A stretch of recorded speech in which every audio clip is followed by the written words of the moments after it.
Hi சொந்தங்களே, இன்றைக்கி நம்ம பார்த்துட்ருக்கிறது மதுரை கூடல் அழகர் கோயிலோட புரட்டாசி மாத 3வது சனிக்கிழமை தரிசனம் தான் இது.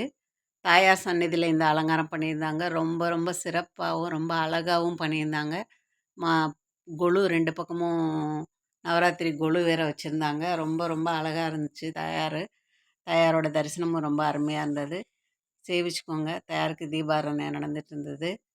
பார்த்துட்டு அப்படியே நாங்கள் பெருமாளையும் சேவிச்சுட்டு மாடியில் போய் 2 பெருமாளையும் பார்த்துட்டு அப்புறமா சந்தோஷமாக நாங்கள் வீட்டுக்கு வந்தோம்.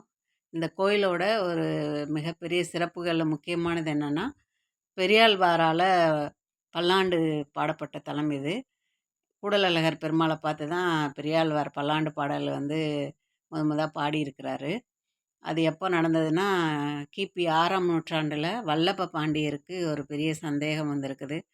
பரத்துவத்தை நிர்ணயம் பண்ணணும். பரத்துவம் அளிக்கக்கூடியது சைவமா, வைஷ்ணவமா அந்த மாதிரி. அப்போது வந்துட்டு வைஷ்ணவம் சார்பாக நீ போய் பேசுன்னு பெரியாழ்வார் கனவுல போய் பெருமாளே சொல்கிறாரு.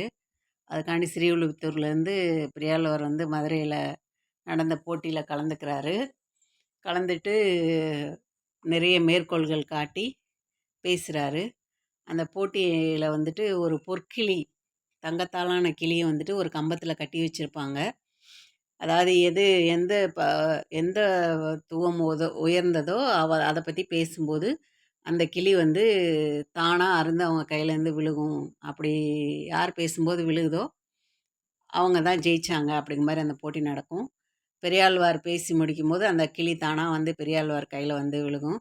அதனால் பெரியாழ்வார் தான் அந்த போட்டியில் ஜெயிச்சாருன்னு சொல்லி அறிவிச்சிட்டு பெரியாரை பாராட்டி அவருக்கு நிறையா பரிசுகள் கொடுத்துட்டு யானையை சேர்த்து பரிசாகவே கொடுத்து அந்த யானை மேலேயே அவரை ஊர்வலம் கூட்டி கொண்டு வருவாங்க மதுரையில்.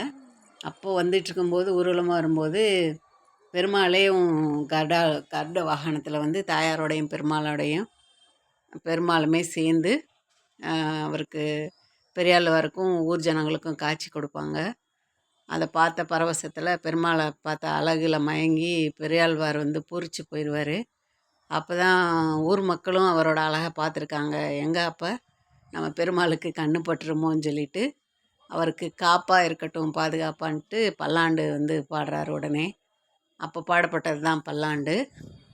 இன்னொரு சிறப்பு என்னென்னா, எந்த வைஷ்ணவ ஸ்தலங்கள்லேயும் நவகிரக சந்நிதி இருக்காது. ஆனால் இங்கே கூடலழகர் பெருமாள் கோயிலில் நவகிரக சந்நிதி இருக்குது. அந்த நவகிரகங்களும் பெருமாளோட தச அவதாரங்களில் வச்சு 9 பெருமாளும் அங்கே இருக்காங்க. ரொம்ப ரொம்ப சிறப்பான ஸ்தலம். கிட்டத்தட்ட 4 யுகங்களாக இருக்குதுன்னு வரலாறில் சொல்லப்படுற ஸ்தலம். திவ்ய தேசங்களில் ஒன்று. ஸோ இவ்வளோ சிறப்புமிக்க இந்த ஸ்தலத்தை தரிசிக்க எங்களுக்கு வந்து தாயார் பெருமாளும் அனுமதி கொடுத்ததுக்கு கோடி கோடி நன்றிகள். உங்கள் எல்லாருக்கும் அந்த தரிசனத்தை பார்க்கக்கூடிய வாய்ப்பையும் கொடுத்துருக்காரு. நன்றிகள். இதை பேசுறதுக்கு எனக்கு கொடுத்த தாயாருக்கும் பெருமாளுக்கும் கோடி நன்றிகள். நீங்கள் எல்லோரும் இதை இவ்வளோ நேரம் பொறுமையாக பார்த்ததுக்கு ரொம்ப சந்தோஷம் எங்களுக்கு. எங்கள் சேனலை தொடர்ந்து பாருங்கள், எங்களுக்கு ஆதரவு கொடுங்க. லைக் பண்ணுங்கள், கமெண்ட் பண்ணுங்கள். உங்களுக்கு பிடிச்சிருந்தா ஷேர் பண்ணுங்கள், சப்ஸ்கிரைப் பண்ணிடுங்க மறக்காமல். உங்களோட தொடர் ஆதரவுக்கு தேங்க்யூ.